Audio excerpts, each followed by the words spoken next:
ចម្លែកមែនខ្ញុំជាអ្នកត្រូវទឹកភ្លៀងប៉ុន្តែឯងបែរជាផ្ដាសាយទៅវិញណា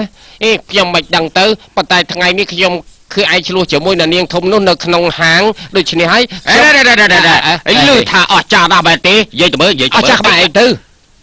ចំពោះនាងរស់នៅក្នុងសង្គមជាន់ខ្ពស់គេមិនយល់ដល់អ្នកផ្សេងទេសុទ្ធតែយល់ថាមនុស្សម្នាក់ត្រូវការតែលុយដូច្នេះបានជាថ្ងៃនេះខ្ញុំជួយគេយល់ថាខ្ញុំធ្វើដើម្បីសម្បត្តិយន្តហោះសម្បត្តិយន្តហោះត្រូវហើយគេជូនសម្បត្តិយន្តហោះមកខ្ញុំឯងអត់យកទេប្រកាសជាអត់យកហើយលោកណាហេមិនបានជាពួកឯងសម្លឹងឃើញតែលុយខ្ញុំស្មានថាពួកឯងទាំងអស់គ្នាយល់ចិត្តខ្ញុំនេះគឺជាគំនិតខ្ញុំមិនអាចដោយសារតែសម្បត្តិយន្តហោះមួយស្លឹកឲ្យគេមើលងាយខ្ញុំនោះទេគេមើលងាយឯងខ្លាំងណាស់ទៅពេលនេះខ្ញុំមិនទាន់ប្រកាសទេតែខ្ញុំមិនចង់ឲ្យលំទោននៅចំពោះមុខគេពីព្រោះយករបស់គេគឺត្រូវតែគោរពគេយល់ហើយនៅមិនយល់ហើយចុះឯងយ៉ាឯងហើយតែមិនយល់ទៀតប្រហែលថ្ងៃពួកយើងធ្វើការនៅទីនេះមើលទឹកមុខបងជួយក៏មើលទឹកមុខភ្ញៀវដែរមានអីខុសគ្នាទៅនិយាយមកមើលប្រកាសជាខុសគ្នាមើលទៅមហាបរោះនិយមបករឿងហើយណាចោះពួកឯងទៅវិញទៅពួកឯងមិនយល់អីទេឆាប់ទៅដេកទៅដេកអើយចាំបាច់វៃឆេវឆាវមែនវើហើយអើយយ៉ាប់ចាប់ពីថ្ងៃស្អែកទៅខ្ញុំត្រូវលានាងវិលមករកជីវភាពក្រីក្ររបស់ខ្ញុំវិញហើយ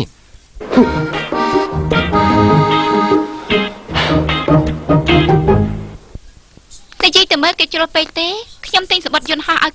គេបាយយកទៅគប់ចោលដូចជាសម្រាមខ្ញុំយល់ថានាងទៅចម្លែកខ្ញុំចម្លែកត្រូវហើយគេមិនយកឲ្យចោះនៅដេញតាមគេរកខុសត្រូវធ្វើទៅទឹកពេញខ្លួនប៉ុន្តែទុកថាគេនៅគួសមចេះយកឆាត់ឲ្យនាងប្រើខ្ញុំមិនត្រូវការទេគេអត់សំណុំពរនាងត្រូវការដែរទេបងលីបងថាមិត្តភក្តិអ្នកណាប្រកាសជាមិត្តភក្តិនាងហើយនិយាយរួមអត់បញ្ហាទេពីព្រោះចាប់ពីស្អែកទៅជិញឡាងនៅក្អាត់ជៀនអត់ពាក់ព័ន្ធនឹងនាងទេថ្ងៃនេះនាងអាចឆ្លងកាត់ឲ្យសុខសាន្តគឺអាចដេកលក់ស្រួលហើយ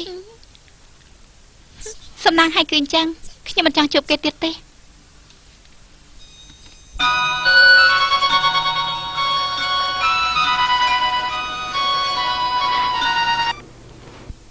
សាន់តងថ្ងៃនេះអូនអត់ទិញអីវ៉ាន់ទេអូបងនិយាយពីហាងនោះហ៎មិនមែនទេទំនិញលើកនេះអូនមិនចូលចិត្តមែនទេប៉ាម៉ាក់បងនិងប៉ាម៉ាក់អូននិយាយដោយរីករាយហ៎អញ្ចឹងប្រសើរណាស់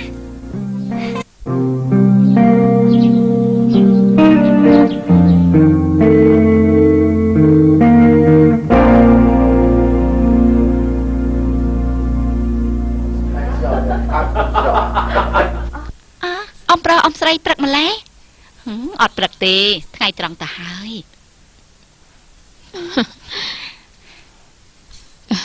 អ្នកស្រីអ៊ីងប្រុសនិយាយតែពីចំនួន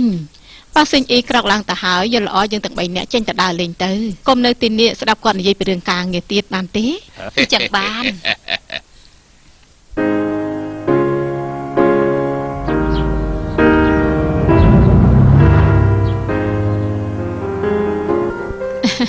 អ្នកស្រីអ៊ីងចង់ទៅណា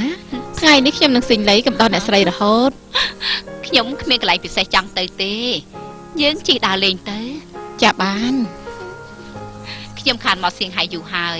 ឃើញកន្លែងណាគួរចុះដើរយើងចុះទៅបាន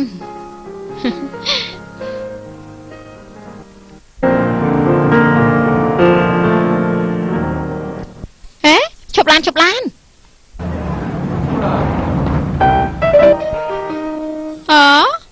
ហាងអីក៏លក់ដាច់ម្លេះចុះទៅមើលទៅអូគ្រាន់តែជាភោជនីយដ្ឋានមួយមានអីល្អមើលទៅខ្ញុំយល់ថាពួកយើងភោជនីយដ្ឋានបែបនេះមានច្រើនណាស់យើងអាចទៅរកហាងជាន់ខ្ពស់ជាងនេះអ្នកស្រីការពិតគឺជាហាងដែលលក់អាហារនៅតៃវ៉ាន់ការពិតគឺអាហារតៃវ៉ាន់ណាម្សិលមិញកាយយើងទើបនឹងញ៉ាំរួចខ្ញុំស្គាល់ហាងអ៊ីតាលីមួយអស្ចារ្យណាស់យើងទៅទីនោះទៅមនុស្សច្រើនបែបនេះតម្រង់ជួបប្រកាសជាឆ្ងាញ់ហើយអ្នកស្រីខ្ញុំដឹងថាអ្នកស្រីចូលចិត្តអាហារតៃវ៉ាន់យល់ល្អយើងទៅតម្រង់ជួបដែរទៅភ្លក់មើលតើរសជាតិគេយ៉ាងម៉េចដែរអញ្ចឹងក៏បានគប់ជួនអាចស្វែងយល់ពីថ្មីដៃស៊ីងលីតើខ្លាំងជាងគេដែរទេបា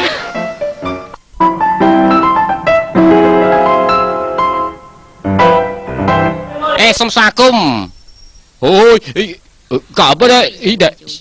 អូសូមជួយអង្គុយ ទ្រាំមែនទេ ត្រូវការពិសាអី ប្រកាសដែរខ្ញុំក្អាត់ជៀន កាត់ជាណា ត្រូវហើយសុំតោះខ្ញុំទៅបន្ទប់ទឹកមួយផ្លែត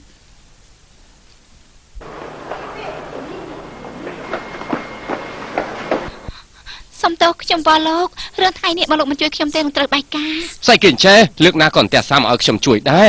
ជួយពេលណាជួយពេលហ្នឹងស្មានថាខ្ញុំជាកាកបានក្រហមហ៎ រឿងថ្ងៃនេះគឺងាយទេងាយស្រួលមែនតើលោកគ្រាន់តែប្រាប់ម៉ាក់ខ្ញុំថាក្អាត់ជៀននោះលោកលក់អស់ទៅបានហើយ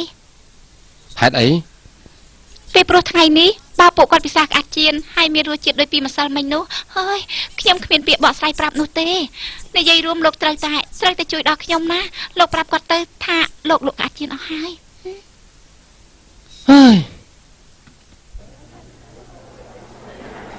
កាត់ជាមកដល់ហើយសូមអញ្ជើញ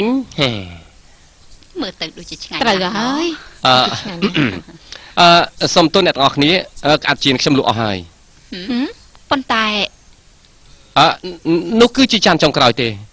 ហើយគួរស្ដាយមែនតម្រង់ជួយយូរណាស់ហើយ ត្រូវហើយយកល្អថ្ងៃស្អែកចាំយើងមកហូបម្ដងទៀតទៅ ណែ